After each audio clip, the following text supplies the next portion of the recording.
தான் கேட்குறேன். அப்படி கொடுக்கும்போது மக்கும் குப்பை மக்காத குப்பைன்னு கொடுங்க. குறிப்பாக கடைகள் இங்கே நிறைஞ்ச பகுதியாக இருக்குது.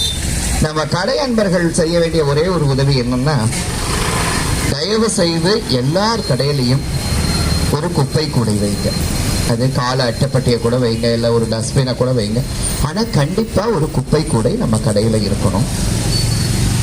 குப்பை கூடை வைக்கிறது பெரிய விஷயம் இல்லை.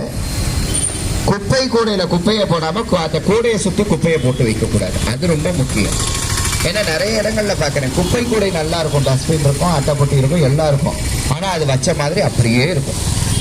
அதை சுற்றி ரங்கோலி கோலம் போட்ட மாதிரி குப்பைகள் சுற்றி கிடக்கும்.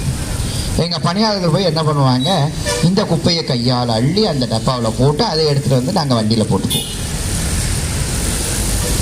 ஏன்னா நம்ம பணியாளர்கள் வந்து சாப்பிட்ற கையால் சுத்தம் பண்ணுறாங்க. இது நம்ம எல்லாருக்குமே தெரியும். நம்ம ஒரு பொருளை தெருவில் போட்டால் எடுக்க சங்கடப்படுறோம்.